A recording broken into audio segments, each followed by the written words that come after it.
Gracias, Telma. Bienvenida a Emergentes, a nuestro ciclo de entrevistas. Estamos haciendo una entrevista por mes a diferentes personalidades. Bueno, y me preguntaba si sos consciente de lo que generó tu denuncia pública. Empezamos tranqui. Claro, vamos de a poquito. Sí, lo que generó tu denuncia pública en el movimiento feminista de Argentina y de Latinoamérica. O sea, cómo se fue replicando eso, lo que generó en el momento que habíamos empezado a activar aborto también. Yo creo que con los años más lo voy dimensionando porque va pasando el tiempo y la huella sigue estando. Entonces, algo que podría haber sido efímero, porque también hay muchas de esas experiencias en las que solamente se vive un fenómeno temporal. Yo pensé en algún momento que podía llegar a ser esa la dinámica que siguiera con mi denuncia, pero con el tiempo veo que en algún punto marcó algo más trascendente para mí en lo personal, por supuesto, pero también dejó una huella muy importante en esta dinámica que vos decís. Y yo creo que también excedió el ámbito de los feminismos, que por ahí tenemos una agenda constante, ¿no?, de contemplar este tipo de casos. Me parece que fue un poco más amplio y eso es lo que me sigue sorprendiendo. ¿Y cómo fueron los momentos previos a que, porque me acuerdo todo el día ese que no se sabía quién iba a ser denunciado, salió la carta de Luciana Pecker, y pensaba cómo habían sido tus momentos previos a que se exponga públicamente, de que haya tantos medios en ese lugar, y después. En principio no nos sabíamos, nosotras desde Actrices Argentinas cuando estábamos organizando, no teníamos idea de qué tanta convocatoria íbamos a tener. De hecho, el día anterior había muy pocos medios confirmados. Mi expectativa no tenía nada que ver con eso, no tenía nada que ver con lo que terminó resultando. La verdad es que yo estaba preparada para un escenario mucho más hostil, pero fue un proceso muy largo. Fue todo un año de, para mí, entender primero qué significaba a nivel judicial y cuál era el recorrido que podía hacer, hasta que en octubre se vislumbra la posibilidad de viajar a Nicaragua con todo lo que eso implicaba, con las condiciones de Nicaragua, con el miedo que me daba a mí enfrentarme a esa situación. Los últimos días de noviembre y primeros de diciembre logro viajar a Nicaragua, entonces la previa para mí fue como muy vertiginosa porque viajo a Nicaragua y automáticamente cuando vuelvo hacemos la organización de la conferencia en simultáneo, se fue dando eso. Grabo el video, tampoco tenía muy en claro de qué modo iba a ser mi denuncia pública, sí sabía que no quería que fueran otros los que contaran lo que yo tenía que declarar en la justicia, ¿no? Yo venía de declarar en la justicia con lo revictimizante que eso es y con la violencia que se sufre en ese tipo de situaciones, más allá de que incluso cuando están las mejores intenciones del otro lado, lamentablemente hay un sistema y una burocracia que hace que la situación sea muy violenta. En Nicaragua en particular, además, a mí me hicieron una pericia física y eso fue un sinsentido muy aberrante para mí porque no me lo imaginaba. Sí, un poco la Pecker antes de mi viaje me dijo, una no va hasta el medio del planeta para ir a medias, si vas con todo. Y un poco sin decírmelo me preparó, sin ella saber a qué me podía llegar a someter y sin que yo tuviera la menor idea de hasta qué punto eso después iba a quedar resonándome en la cabeza, me preparó un poco para decir, bueno, una vez que estés ahí no puedes ir a medias, no te puedes tomar el avión a Nicaragua, denunciar y a la hora de que te digan, bueno, tenés que pasar por acá y hacerte esta pericia sin saberlo, ¿no? Ella no tenía idea de qué era lo que iba a suceder, pero de algún modo esas palabras a mí en ese momento me resonaron y me hicieron pensar, bueno, me hicieron pensar, bueno, yo tengo que ir hasta las últimas consecuencias, aunque quiero gritar que es una demencia lo que me están pidiendo.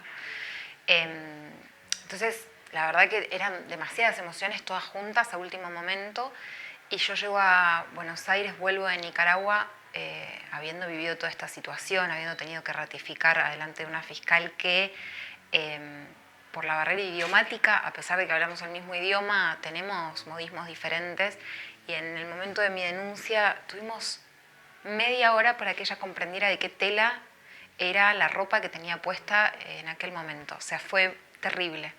y buscábamos en internet y a mí no me andaba internet y entonces yo le decía, no, esto es esta y ella me preguntaba y yo llorando a los gritos en la fiscalía, mi abogada diciéndome, por favor, cálmate porque tenés que poder seguir, y yo a los gritos indignada, o sea, fueron tiempos que los recuerdo cronológicamente porque constante, o sea, fue una cosa fuerte y una emoción fuerte tras otra.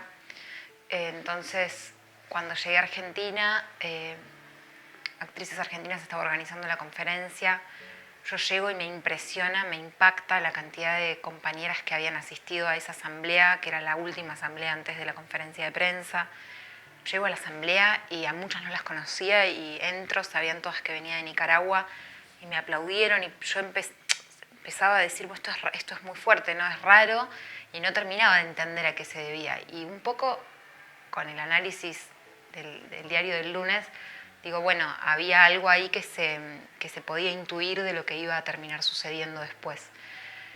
Y bueno, ese día fue también mucha vorágine, hasta último momento evaluando cuestiones legales, hasta último momento no sabiendo si él iba a poder iniciarme acciones legales a pesar de que yo había hecho una denuncia en la justicia. Fue como de mucho vértigo, pero también de tener la certeza de que el camino que había que recorrer era ese, y salió bastante bien. Y pensaba la importancia de lo colectivo, ¿no? De sentirte acompañada, no solo por las actrices, sino por un montón de activistas, de periodistas que armaron una red también para contenerte un poco, ¿no? Enorme. Yo no dimensionaba la importancia de lo colectivo hasta ese momento.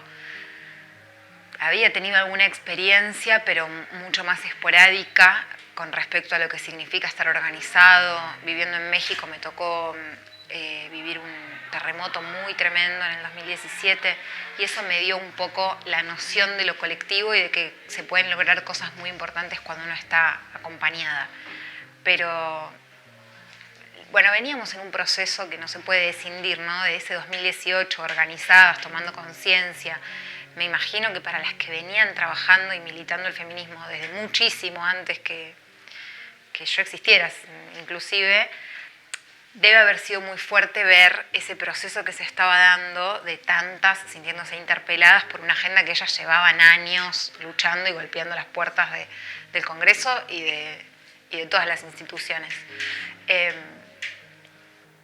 Entonces, sin duda, lo colectivo fue y es lo que hace que se mantenga en pie el proceso personal y el proceso colectivo, que por momentos sufre retrocesos, que por ahí estamos en un momento de una reacción muy virulenta por parte de los sectores más conservadores y reaccionarios, pero es interesante pensarlo como una reacción a tanto avance, ¿no? Son un poco el síntoma, no son el germen somos nosotras.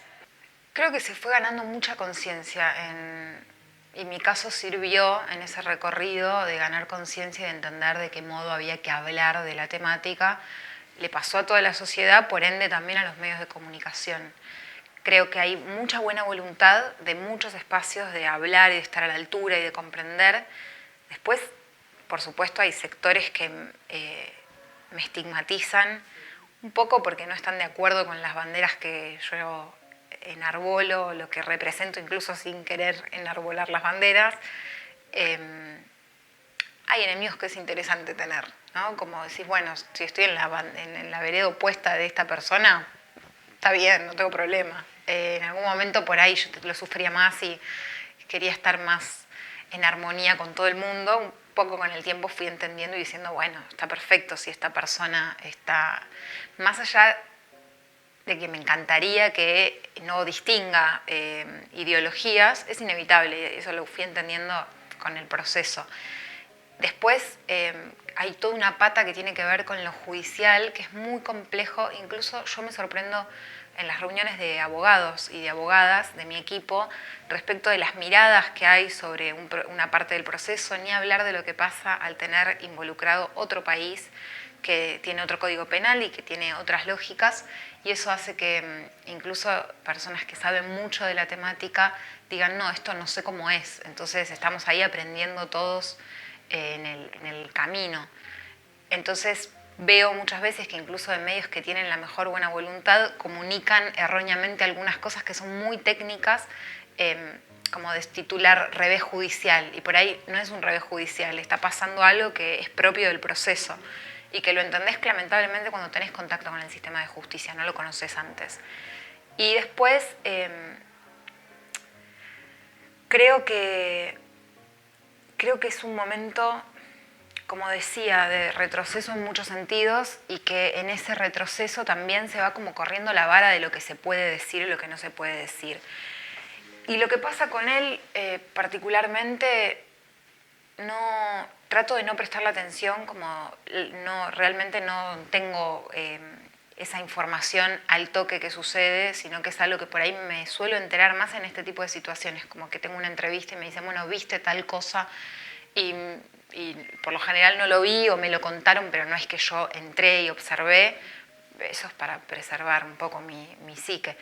No sé, la verdad que es interesante pensar, no sé si está bien, está mal, de qué manera lo buscan o buscan saber qué es lo que está haciendo con su vida. Me parece que está bien pensarlo, no tengo una respuesta ya formulada para eso. Creo sí que yo todo el tiempo pongo la cara y el cuerpo a lo que digo, a lo que hago, a cada una de las cosas que hago bien, las cosas que hago mal, las que puede la gente estar o no de acuerdo. Entonces me parece que sí hay algo de decir, bueno, che, esta persona está viviendo prófuga en el anonimato, y entonces entiendo que algo de eso, porque hace poco me contaron, me llegó una mujer que se lo cruzó, no sé si en Río o en Sao Paulo, y le sacó una foto, lo filmó.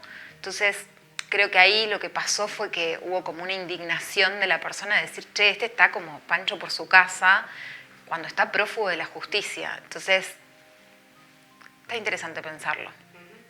En breve vamos a tener fecha para las últimas audiencias que quedan, y finalmente lo que tanto estamos esperando todos los que venimos haciendo el recorrido de esta causa es que él se siente y dé una declaración por primera vez. O sea, van 4 años de proceso desde que yo declaré en noviembre del año pasado. Él ganó un año, ya va un año de tiempo en el que, por las presentaciones que hace su defensa, lógicamente porque se juega su libertad, están buscando dilatarlo. Y en todo este tiempo él también se ha podido ir preparando, cosa que es muy injusta, se ha podido ir preparando para su interrogatorio, ¿no? Para el interrogatorio que esperemos que en breve toque que le hagan. Pienso que eso es injusto, porque a mí me hicieron ya 9 pericias en lo que va del proceso, y la más violenta de todas es una pericia que aceptó el juez de Brasil, que es una pericia que me hacen de parte de él. O sea, él contrata a una psicóloga, la puso en mi declaración y escuchó mi declaración de 5 horas, peritándome, ¿no? Teniendo la posibilidad de que cuando termine el proceso redactar un informe y decir, esta persona probablemente, ¿qué va a decir? Que no va a validar mi palabra, porque es alguien que está pagada por su defensa. Entonces, ningún tipo de objetividad. Él no se sometió a pericias oficiales en ningún momento. En algún momento operaron en los medios y divulgaron una supuesta pericia que le habían hecho, que es una pericia de parte, quiere decir una pericia paga por él. Y yo me sometí a pericias en Nicaragua, a pericias en Argentina, a pericias en Brasil. O sea, yo ya, más que lo que me peritaron, digo, ya es violento, revictimizante, mi palabra está puesta absolutamente en dudas constantemente. Pero nosotros, desde mi defensa, desde mi representación jurídica, decimos, bueno, sí, más allá de que es revictimizante, que por ahí desde un posicionamiento feminista decimos, no, basta, tendría que haber un límite. Por ahí, más estratégicamente, nosotros sin problema decimos, bueno, es violento, pero que vean que no hay absolutamente nada que ocultar, que cuanto quieran revisar, que revisen. Confiando en que recorrer ese camino va a allanar el camino para otras personas. No sé si tendremos razón o no, si confiar o no en la justicia, porque he visto en todos estos años, más allá de lo personal y de lo agotador que fue mi proceso, que es mi proceso personal, veo en otros casos lo violenta que es la justicia con un montón de mujeres, de niños, de niñas. Y después, técnicamente, en teoría, no debería haber ningún recurso más que ellos puedan presentar que tenga efecto suspensivo sobre las fechas que se tienen que que establecer para que él finalmente sea interrogado, y después de eso el juez debería dictar un veredicto. En teoría eso es lo que falta. Después a mí y a mis propios abogados todo el tiempo los sorprenden los vericuetos que hay, y en algún momento hemos llegado a pensar, yo he llegado a pensar que había algún tipo de corrupción, porque, bueno, empiezan a generarse esos fantasmas, sobre todo porque él está de local, porque él tenía presentados abogados, 3 abogados en Brasil, abogados en Argentina, sus abogados en Argentina pudieron entrar a la declaración, a mi declaración y a la de todos los testigos, y a mis abogados ni a mí no me dejaron. Entonces, en algún momento sentimos, che, ellos están jugando este partido como locales absolutamente, y yo quedo como una espectadora viendo cómo se pasan la pelota entre la justicia y la defensa de mi abusador. Esperemos que esta sea la última instancia, que finalmente fijen una fecha. Ellos seguirán presentando recursos. Yo quiero seguir confiando en que existe la justicia de algún modo en la institución, porque si no es muy peligroso el mensaje que nos están dando de a dónde tenemos que ir las personas que queremos hacer una denuncia, y que encima estamos contempladas por la ley, porque hay muchas que no están contempladas por la ley porque sus causas han prescripto, juego que juegan los abusadores y los defensores de abusadores, porque dicen, bueno, que vayan a la justicia, sabiendo perfectamente que en muchos casos el abuso está prescripto. Yo tuve la posibilidad, yo estoy dentro de los márgenes que da la justicia, que son muy limitados, pero así todo, digo, porque muchas de las preguntas así más obvias que han aparecido es ¿por qué tardó y por qué tardan tanto en hablar? Incluso si hay que responder por fuera de los términos feministas que nosotras conocemos muy bien y decimos porque una habla cuando puede, cada persona habla cuando puede, incluso si nos salimos de eso y nos atamos a algo más riguroso como lo que pretenden lugares más conservadores, la verdad es que yo hablé en el plazo que la ley contempla, porque yo pude denunciar en la justicia. Eso hace que mi caso no esté prescripto. Por ende, yo hablé en los marcos que estipulan sectores más conservadores. Entonces, la verdad es que más a este caso y a esta víctima no se le puede pedir. Digo, hice todo el recorrido que te piden desde lo que supuestamente es la justicia, que también tendremos que ocuparnos de reformular, ¿no? Con una mirada verdaderamente atravesada por la perspectiva, ni siquiera te digo de género, te digo de que contemple los derechos humanos. Sí. Leía en una entrevista que a vos te gustaría que se televise el juicio. Sí. ¿Por qué? Porque le quitaría todo este manto de él dijo, ella dijo. Me parece que dejaría todo tan al descubierto que para los que estuvimos ahí, digo, yo ya declaré y ya no se televisó. Si en algún momento, como fue todo por Zoom, está todo grabado, si en algún momento se puede acceder a ese material y se visibiliza, porque muchas veces queda tan lejos lo que nosotras decimos respecto de cómo nos tratan en la justicia, queda como que no se entiende de qué estamos hablando. Y después es bien concreto. Las preguntas son bien violentas, son cosas que la gente, o sea, desde el sentido común no necesitas ni saber derecho ni hacer una formación en perspectiva de género o ley Micaela, no necesitas nada de todo eso, simplemente con escuchar decís, ¿cómo me pueden estar preguntando esta bestialidad?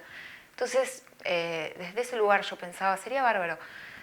También porque por ahí yo ya me jugué mucho, ¿no? Entonces yo me siento tan expuesta y tan como pollo al asador vuelta y vuelta, que por ahí es medio inconsciente lo que digo, de bueno, que se exponga todo, ya no me importa, pero creo que le quitaría este halo que después usan, sobre todo los abogados que lo defienden a él, para salir en los medios y decir, no, dijo esto, y lo sacan de contexto y ponen comillas y no sé qué, poco como con la misma lógica de por qué yo hice mi video, siendo yo en primera persona la que contaba la verdad. Entonces, desde ese lugar pienso que sería interesante, y encima se dio en el marco de la televisación del juicio de Johnny Depp y Amber Heard.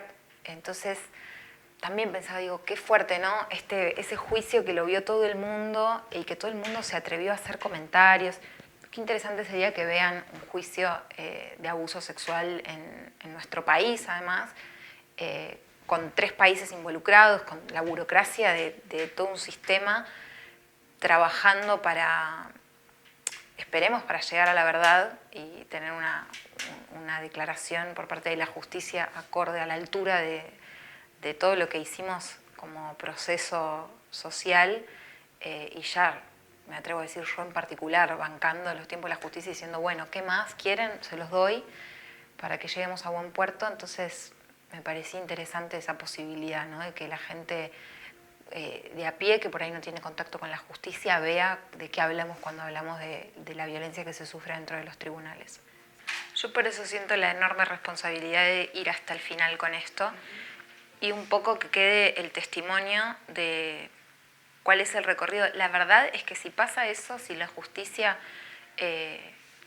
perpetúa la impunidad de personas como este tipo, en algún punto, lamentablemente, a muchas y a muchos no nos sorprendería, porque un poco ya descreemos. Preguntes al color político que le preguntes qué opina de la justicia, te dice que la justicia no sirve. Entonces, es muy contradictorio eso que pasa, porque en el imaginario colectivo, por un lado, está instalado que la justicia no funciona, pero por otro lado te dicen anda a la justicia. Bueno, está bien, si es lo que lo entiendo, porque vivimos en una sociedad organizada, entonces en algún punto necesitamos sentir que algo organiza ese nivel de violencia, entonces decís, bueno, ¿cuál es el espacio? Bueno, la justicia. Por eso yo siento la responsabilidad de decir, hice absolutamente todo. O sea, no se puede decir, no, bueno, pero acá no se presentó a esto, no abrió esta puerta, no facilitó esta pericia, no quiso dar su testimonio. No, hice absolutamente todo, aunque en muchas cosas no estoy de acuerdo y pienso que es violento, como aquella pericia física que me parece como muy evidente, ¿no? Porque por ahí otras cosas necesitas más información, entender por qué la revictimización, por qué pasar por eso no debería una tener que transitarlo tantas veces y dar su testimonio a psicólogo, psiquiatra, fiscal, policía, abogados, juez. Pero cuando yo cuento lo de la pericia física empecé como, bueno, es la contradicción del sistema hablando, ¿no? Te dicen por un lado, ¿por qué tardaste tanto en hablar?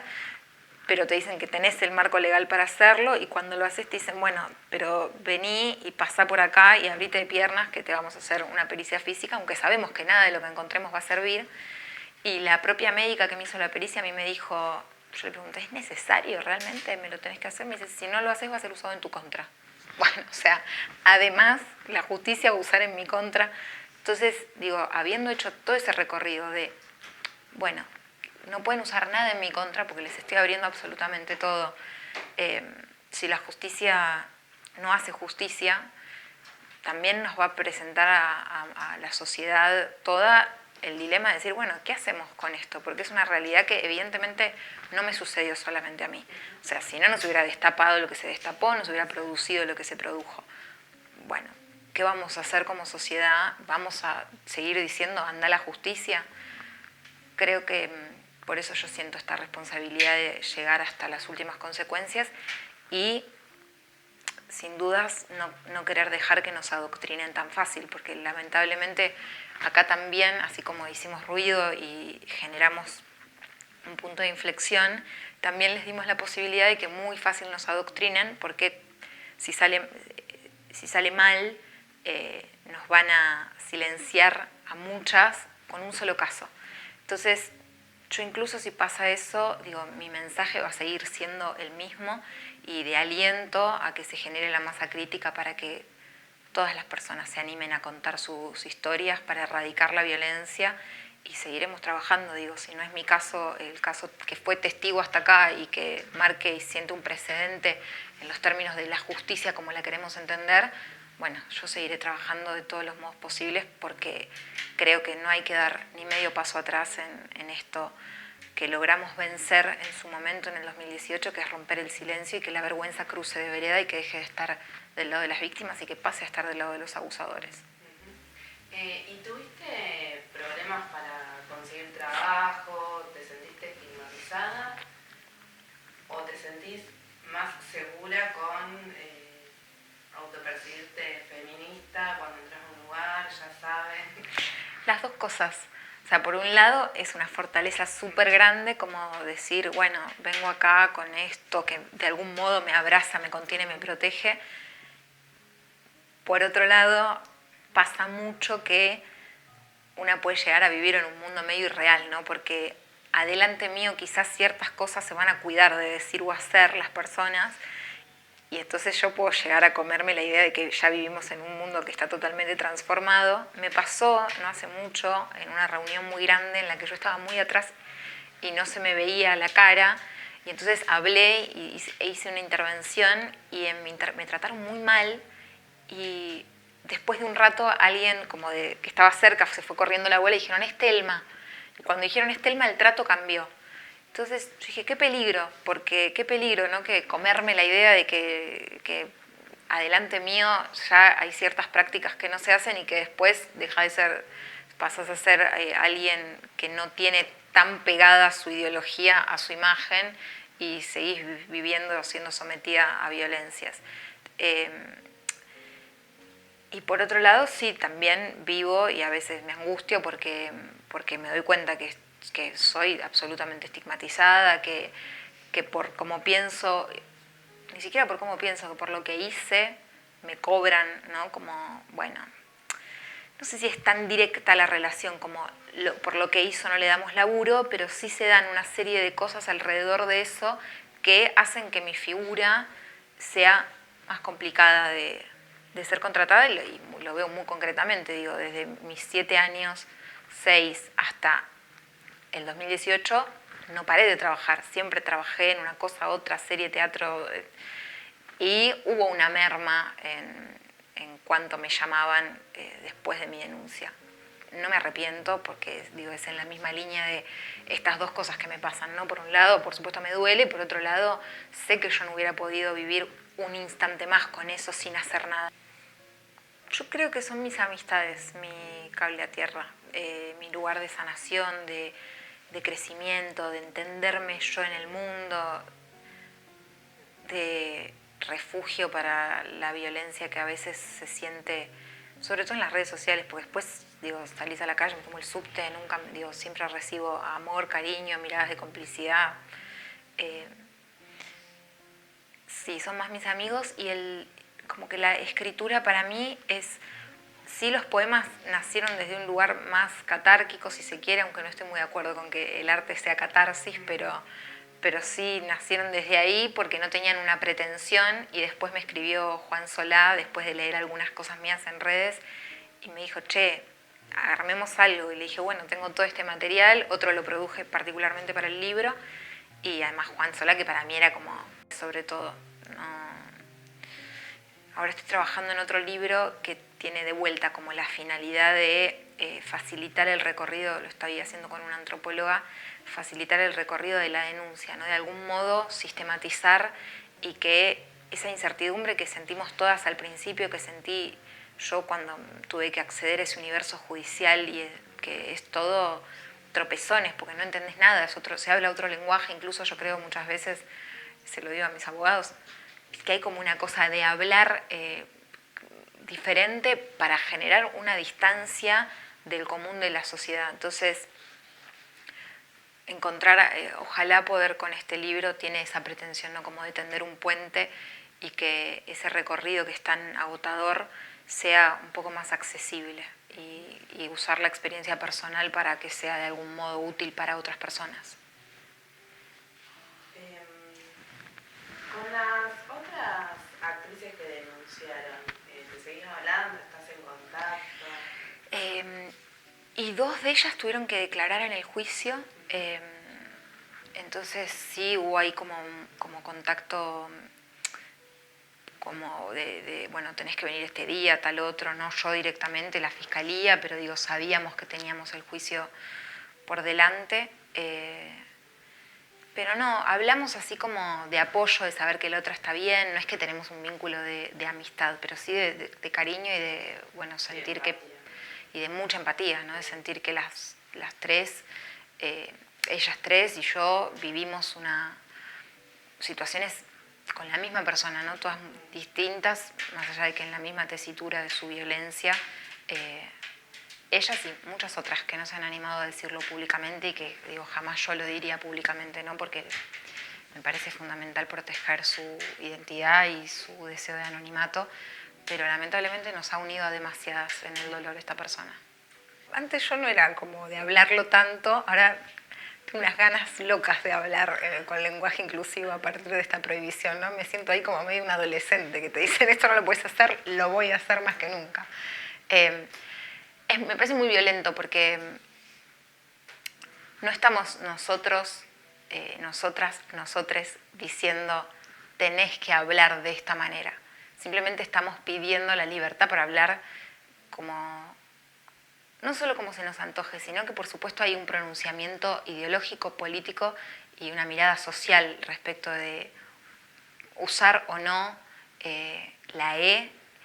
Me parece impresionante que una letra genere este nivel de desconcierto en un sector más conservador, y eso es lo que me resulta interesante, ¿no? Que sea tan endeble el sistema de creencias que tienen armado, porque se lo podemos poner en jaque bastante fácil, ¿no? Con lo difícil que son ciertas luchas, y que lo sabemos, realmente que a través de algo tan importante, no por esto desmereciendo el lenguaje, pero es sin dudas, el lenguaje es vital, y llega un momento en el que uno no sabe si el lenguaje es algo que uno habla o el lenguaje nos habla a nosotros. Entonces me parece ahí fundamental hacernos dueñas, dueñes de esa posibilidad de expresarnos y ser los que tomamos, les que tomamos la decisión de hablar de ese modo, porque no solamente por aquellos a quienes estamos incluyendo a la hora de